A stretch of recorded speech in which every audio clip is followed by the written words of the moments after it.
Noah Henderson didn't have time to save a cat from a tree. He was already 20 minutes late picking up his daughter from school, had grease on his shirt from a busted lawnmower he was fixing for $50, and his truck was running on prayers and fumes. But when he heard the desperate meow from the tree in front of a sleek brownstone on Willow Lane, and saw the tiny white fluff ball clinging to a high branch like it had made the worst decision of its life, he slammed on the brakes anyway. "Of course," he muttered, tossing his wrench into the passenger seat and stepping out. Because why not add cat rescue to the circus today? The front yard was empty.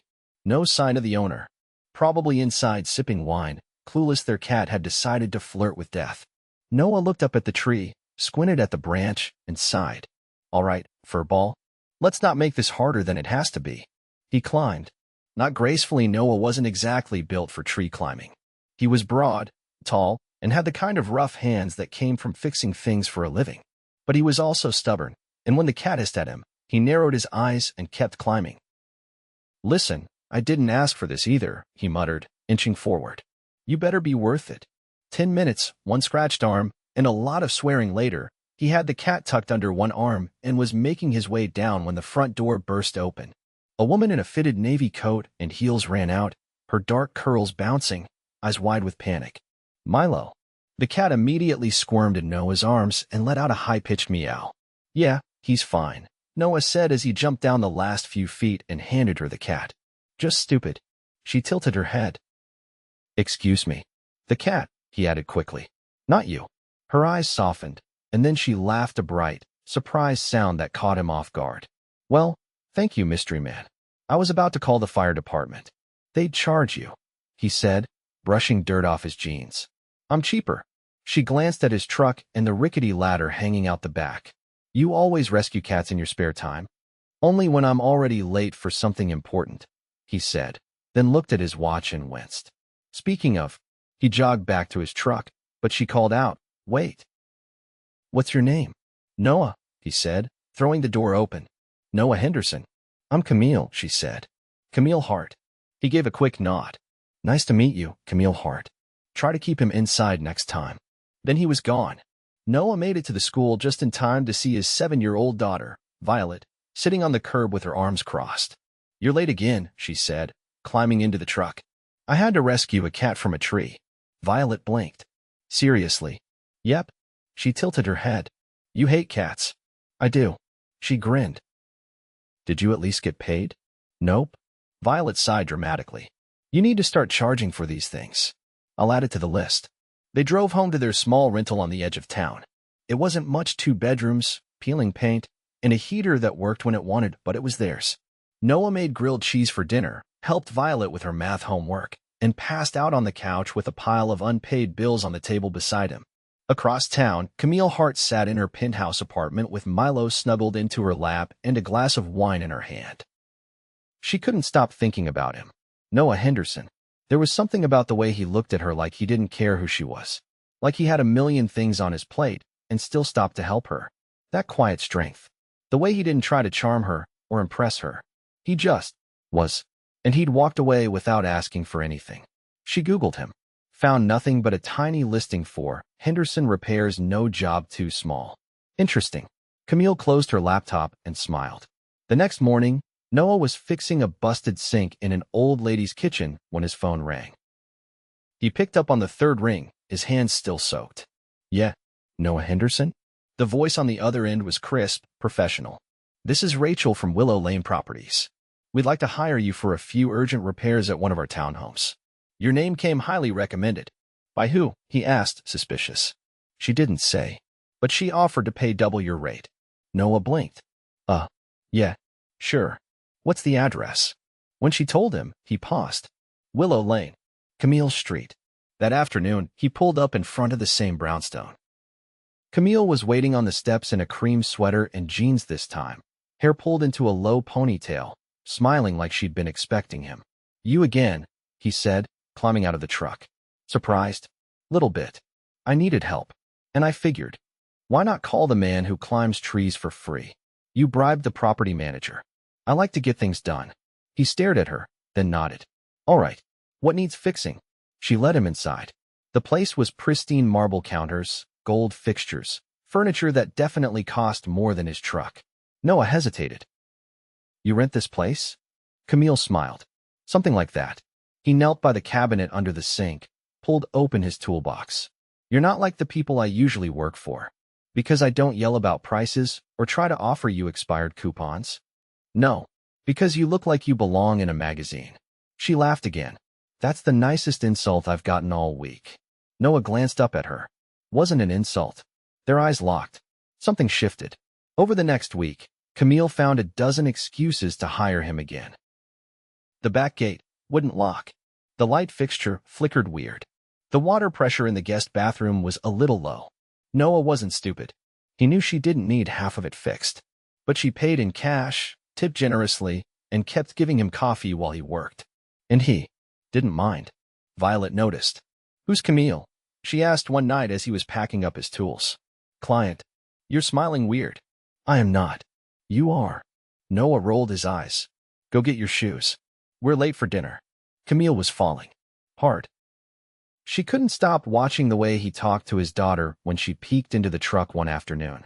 The gentleness in his voice. The protectiveness in his eyes. He was a single dad. A man who worked with his hands.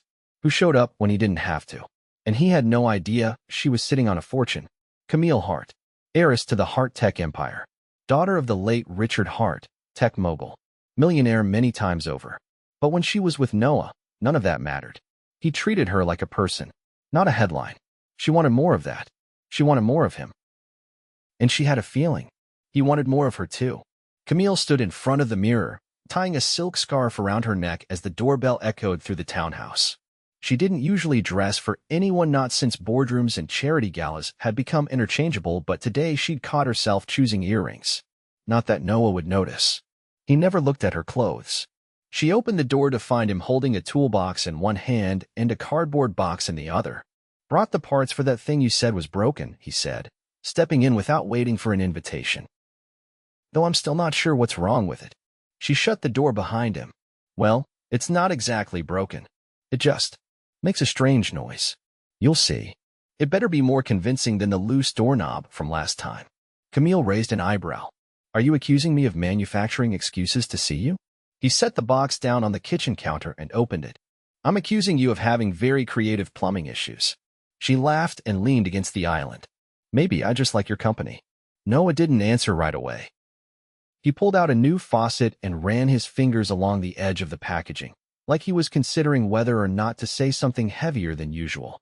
You ever think about doing something else? He asked finally. Camille tilted her head. Besides what? Besides living in a house this nice and calling guys like me to fix things that aren't broken. She crossed her arms without flinching. Is that your way of asking what I do? I figure if you wanted me to know, you'd have told me by now. She walked over to the open box and pulled out the instruction manual. I used to work at a tech firm. Left a while ago. Now I consult. Sometimes. He glanced up at her. You don't talk like someone who just consults. And you don't talk like someone who just fixes sinks. He gave a short nod. Fair enough.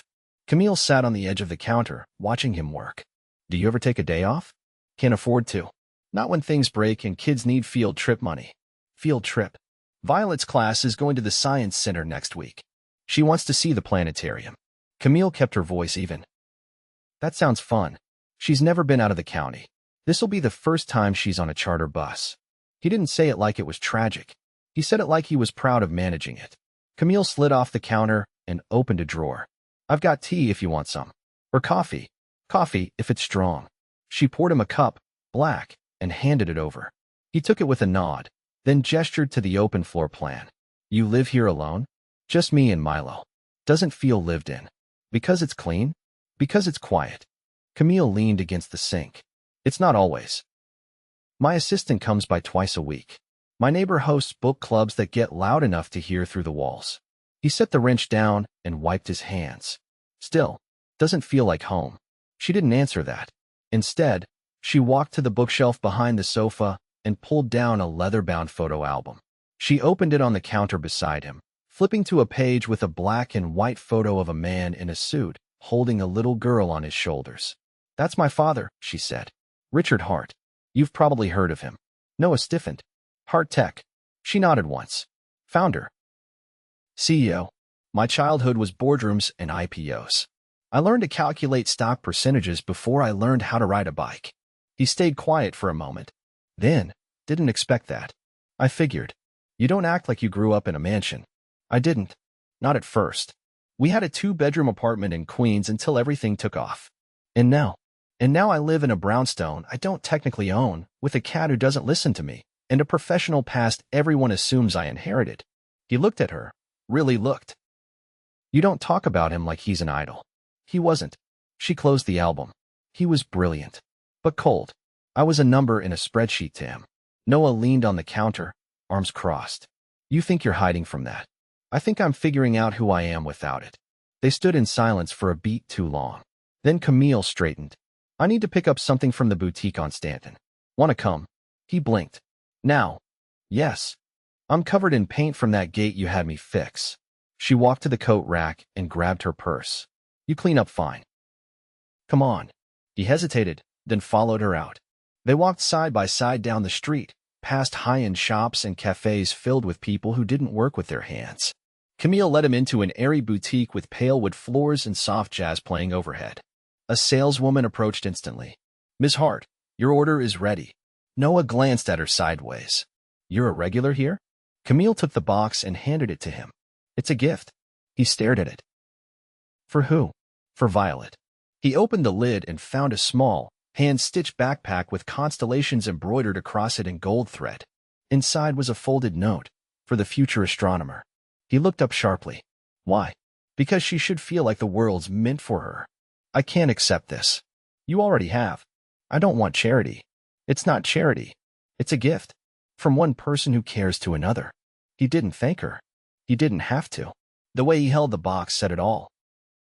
They walked back in silence, the air between them charged with something neither of them dared name yet. When they reached her steps, Camille turned to him. I'm throwing a dinner party Friday night, she said. Nothing big. Just a few people I grew up with. You should come. He shook his head.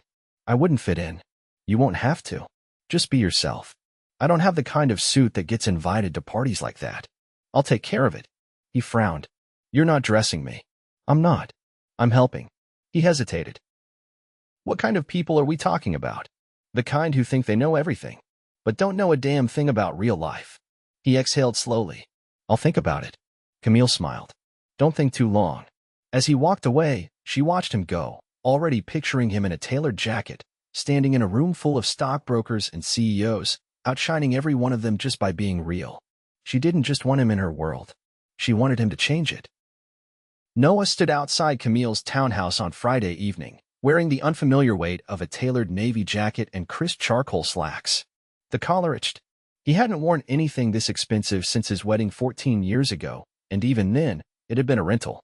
He shifted his feet on the stone step and glanced at the brass door knocker before raising his hand. Before he could knock, the door opened. Camille stood there in a floor-length black dress with thin straps and a subtle shimmer that caught the hallway light. Her hair was swept to one side, revealing a delicate line of pearls at her neck. I was beginning to think you'd back out, she said, stepping aside. I almost did, he replied, stepping in. The townhouse had transformed. The minimalist decor had been replaced with candlelit arrangements, soft jazz humming from an unseen speaker, and platters of hors d'oeuvres displayed like they belonged in a magazine shoot. The scent of roasted duck and rosemary filled the air. Camille gestured toward the living room, where half a dozen people stood holding crystal glasses and mingling over quiet conversation. You clean up well, she said, her eyes scanning him with open approval. You didn't say it was this formal. I didn't think I had to. You're the only person here who looks like he's actually lived a life. He glanced toward the guests. A man in a gray suit was discussing offshore investments with a woman who laughed without really smiling. Another guest in a plum blazer was explaining the benefits of moving assets to Switzerland. Which one of them is supposed to impress me? Noah asked. None, Camille said. You're not here for them. She handed him a glass of something golden and fizzy. He sniffed it and raised an eyebrow. It's apple cider. Non-alcoholic. You're mocking me. I'm not. I just thought you might want a clear head. From across the room, a sharp voice cut through the conversation. Camille. A woman approached, tall and angular, with a platinum bob and a sculpted smile. Her dress was sleek and severe, and she carried herself like someone used to getting what she wanted without asking twice. "Lauren," Camille said, her tone carefully neutral. "It's been ages. I almost didn't recognize you without a press badge or a PR disaster to clean up. I've stepped away from all that. So I've heard. Word is you're spending your inheritance on house calls and pet rescues." Camille's jaw tightened. "I'm happy." Lauren's eyes flicked to Noah. "And you are?" He extended a hand. "Noah Henderson." Lauren took it with a glance at his calloused fingers. "Charming." "Are you in finance?" "Not unless you count fixing broken things for people who don't know how to use a wrench." Lauren's smile froze. "Ah, you're her project." Camille stepped in. "He's my guest." Lauren's gaze sharpened. "Of course he is." "Well, enjoy the evening. Just be careful, Camille. Playing house with working-class toys tends to get complicated." She turned and vanished into the crowd, leaving a trail of expensive perfume behind. Noah watched her go. "You said this was just a dinner party." "It is." He leaned closer. "That woman looked at me like I tracked mud into her country club. She's harmless. Just loud." Camille took a sip from her glass and tilted her head. "Want to escape?" He nodded once. She led him through a side hallway and out the back onto a narrow terrace lit by overhead string lights. The city hummed below. The noise of the party faded. Camille leaned against the railing and let out a long breath. "Why do you keep people like her in your life?" Noah asked. "Because in this world, connections matter. Even if they're toxic, you don't need them. You could build something else." "I'm trying." He stepped beside her. "Then let them go. Some of them are tied to my father's legacy. His board still controls most of Hart Tech. They see me as a loose end." "Are they wrong?" Camille looked at him, her eyes no longer guarded. "I used to think I had to prove something, that I could run the company better than he did. But now, I'm not sure I want to live in a shadow." "You don't have to." "I know. But walking away from that kind of power, it's not easy. Neither is raising a kid on a mechanic's paycheck." He paused. "But I still get up every morning and do it." She let that sink in. "I never asked," she said after a moment. "Violet's mom. Is she?" "Gone," he said simply. "Cancer. It was fast. Violent. Violet was 3. Camille looked down. "I'm sorry." He nodded. "Me too." They stood in silence, the city stretching out beyond them. "You're not like anyone I've ever dated," she said. "I don't wear cufflinks," he replied. "I'm serious." "So am I." She turned to face him. "I've been chased by venture capitalists and hedge fund heirs. They all offered me the world on paper. You're the first person who made me feel like I could breathe." Noah met her gaze. "Then breathe." It wasn't a kiss, not yet. But it hung there between them, the weight of almost. The terrace door creaked open.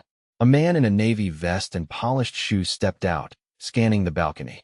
"Camille? Your uncle's asking for you." She straightened. "Tell him I'll be right in." The man nodded and disappeared.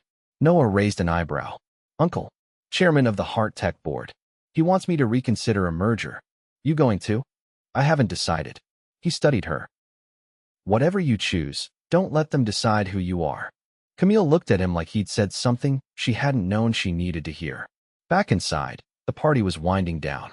Waitstaff cleared plates and extinguished candles. Camille walked Noah to the front door.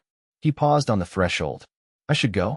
Violet's staying at my sister's tonight, but she's expecting pancakes in the morning." Camille smiled softly. "Tell her thank you for letting me borrow her dad for a night." He gave her a long look. "You don't need to borrow me." She touched his wrist, fingers light. "Then stay." "I can't."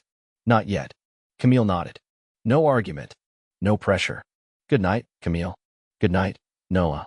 He left, disappearing into the evening, the tailored jacket now creased, but no less dignified. Camille shut the door and leaned against it, the silence of the townhouse pressing in. For the first time in years, she didn't feel alone. Just waiting. Upstairs, her phone buzzed on the nightstand. A message from her uncle. "Board meeting moved up. Monday morning. Come prepared." She stared at it for a long time before turning the screen face down. She already knew what she was going to say, and this time, it wasn't going to be what they wanted to hear. The boardroom inside Hart Tech's Manhattan headquarters was colder than Camille remembered. Not physically, the temperature was perfectly regulated, but in the way the air seemed to resist warmth, conversation, or anything that didn't serve profit margins. The windows offered a sweeping view of the skyline, but Camille's focus stayed inside. She sat at the head of the polished table, her back straight, the weight of a decade's expectations pressing between her shoulder blades. Across from her, her uncle leaned forward, his gold cufflinks glinting under the recessed lights. "We've reviewed the merger proposal in full," he said. "It's in the company's best interest. The vote will be unanimous unless you object." Camille folded her hands. "I do." A pause followed. Not surprised, none of them had ever expected her to conform quietly but calculation. Her uncle's jaw tensed. "You're declining a $12 billion acquisition. I'm declining a slow death. Hardtech was built on innovation, not consolidation. This deal would gut our R&D department and hand proprietary tech to a firm that's already under federal investigation in 2 countries. An older board member cleared his throat. "We're not in the business of moral judgment."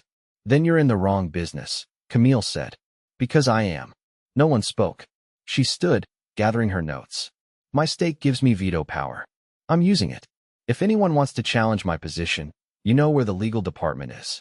The room stayed silent as she walked out, heels clicking with finality. Outside, the city buzzed, but Camille felt still. She didn't call a driver. She didn't return to her townhouse. Instead, she walked the 10 blocks to a narrow brick building with a hand-painted sign that read, "Henderson Repairs." Inside, the scent of oil and sawdust clung to the air.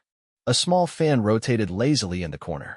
Violet sat at a folding table with a textbook open in front of her, pencil between her teeth. Camille paused in the doorway. "Hey, star girl." Violet looked up, eyes lighting up. "Camille, Dad's in the back working on a radiator. I'm supposed to keep an eye out." Camille stepped inside, closing the door behind her. "Should I pretend I have a broken lamp? You be the third today." She laughed, then crossed to the table and sat down. "Math homework. Fractions. You'd think they'd make more sense by now." Camille peeked at the worksheet. "Want help?" Violet tilted her head. "Are you good at this?" Camille picked up the pencil. "Try me." They were still working through the last problem when Noah walked in, wiping grease from his hands with a rag. His eyes went straight to Camille. "You're early. I had something to say. And I figured if I waited, I'd get too careful about how I said it." Violet looked between them, then stood and stretched. "I'm going to the corner store." "Dad, don't forget to check the fridge, milk's out." "Camille, don't let him say he's fine when he's not." Noah raised an eyebrow. "What is this, an ambush?" Violet grinned. "Maybe." When she left, Camille leaned against the workbench. "You were right." "About what?" "I've been letting people define me based on where I came from. What I inherited. I thought I had to protect it. But I think I was just scared to walk away." He leaned against the opposite wall. "And now, I walked away. Blocked a merger. Burned some bridges I should have torched years ago." He watched her carefully. "What does that mean for you?" "I don't know yet. But I know what it doesn't mean. It doesn't mean pretending I'm someone I'm not. And it doesn't mean letting people treat you like you don't belong in my life." Noah crossed the room slowly, expression unreadable. "Camille, I'm not trying to fix you. I don't want to change you. I just want to be with someone who sees me when no one else does." His voice was quiet. "You really think this works?" "Us. I think it already does. When it's just us, not the world." He didn't speak, just looked down at her hands, then at the grease under his own nails. "I don't have much to give you," he said. "You gave me more than anyone ever has. Honesty, stability, a sense of what real strength looks like." His voice was rough. "I don't have a penthouse. Or stock options. You have, Violet. You have integrity. You have a business you built with your own hands. That's more valuable than anything I inherited." He exhaled, slow and steady. "You're not scared?" "I'm terrified. But not of you." He reached out, fingers brushing her cheek. "So what happens now?" Camille stepped closer. "We stop pretending like this isn't happening." The kiss, when it came, wasn't tentative. It was the kind of kiss that burned through months of hesitation and years of guardedness. It was imperfect. Her hand bumped a wrench. His shoulder hit the edge of the workbench, but it was real. Afterward, he rested his forehead against hers. "You're not going to disappear on me, right?" "I'm here." With both feet. Later that evening, they sat on the porch of Noah's house, the old swing creaking as they swayed. Camille had her bare feet propped on the railing, while Violet sat cross-legged between them, a bowl of popcorn in her lap. "I'm not saying I don't like the backpack," Violet said. "But when you get rich, you should invent one that flies." "I'll put that on the list," Camille said. "Right after the self-warming socks." Noah reached over and tugged gently on Violet's braid. You two planning world domination without me? Obviously, Violet said. You're in charge of snacks. The three of them laughed, the kind of laughter that didn't feel like it had to fight its way out. The stars glittered faintly above the trees, and the world felt quieter than it had in weeks.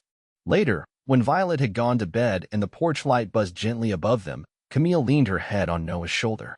I've never had this before, she said softly. This. Peace. Being still. Wanting to stay in one place. He turned to her. You really walked away from all of it? I didn't walk away, she said. I walked toward something better. The next morning, Camille stood in front of a modest storefront on Main Street with a key in her hand and a freshly printed sign in the window that read, Hart and Henderson, Home Services and Design. Noah stood beside her, arms crossed, brow furrowed. You sure about this? You fix what's broken. I bring the vision. We're a team. He looked at the window. You're putting your name next to mine. I'm putting everything next to yours. When they stepped inside, the space was still raw, unfinished drywall, open shelves, and a single desk, but it didn't matter. It was theirs, built from the ground up. No inheritance, no titles, just choice. 6 months later, the shop had a wait list, a glowing feature in the Sunday paper, and a reputation for treating people like people, not clients. Noah's hands were still rough, but his laugh came easier. Camille's closet still had designer gowns, but her happiest days were spent in jeans and paint-splattered tops. And at night, in the little house with the creaky porch and the girl who dreamed of stars, they built something no amount of money could buy. Love. Chosen. Earned. And finally, theirs. The morning Camille turned 32, she woke to the smell of cinnamon and something faintly burnt. She didn't open her eyes at first. Instead, she listened. The clatter of a pan. The quick shuffle of slippered feet. A quiet, whispered, not yet, followed by a stifled giggle. Then she smiled. When she finally sat up, the bedroom door creaked open and Violet entered, wearing an oversized sweatshirt that nearly swallowed her and holding a tray with the proud concentration of someone balancing treasure. Behind her, barefoot and shirtless, Noah carried a steaming mug of coffee with both hands, as if it were sacred. Don't look until I say, Violet ordered, climbing onto the bed. Camille obediently closed her eyes, the scent of cinnamon stronger now. Okay. Look. On the tray sat a stack of slightly crooked pancakes with a candle stuck into the top one, 3 strawberries fanned out on the side, and a small ceramic dish of honey. I couldn't find icing, Violet said. So I used honey. It's prettier. I think it's perfect, Camille said. Noah handed her the coffee and kissed her temple. She planned this for a week. I just followed orders. Camille looked between them, heartful in a way she hadn't even known she'd longed for. Well, it's already the best birthday I've ever had. Violet beamed. Wait, till you see your real present. Noah raised an eyebrow. I thought this was her real present. Nope. That comes later. After school. Camille narrowed her eyes playfully. You're hiding something. Violet shrugged. Maybe. Later that afternoon, after Violet had been dropped off at school by Noah's sister, Camille stepped into the back office of Hart and Henderson and found Noah at the large drafting table they'd built together 2 months earlier. He was sketching out a shelving design for a retired librarian who wanted her entire living room converted into a personal archive. She leaned on the doorframe. You know, I'm starting to think you like this more than you ever liked fixing boilers. He didn't look up. I like knowing exactly what something's going to become. That if I measure twice and cut once, it fits. And people. He paused, then looked at her. People are a little messy, eh? Camille moved behind him, wrapping her arms around his waist and pressing her cheek to his back. You're not afraid of messy, though. Not anymore.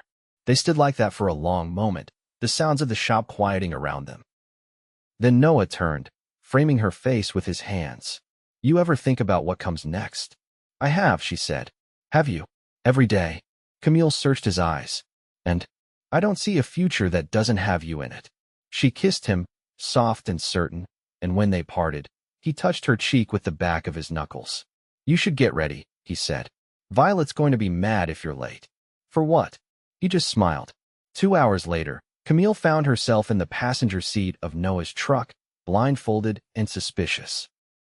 If this is some kind of elaborate prank involving goats, I swear there are no goats, Noah said.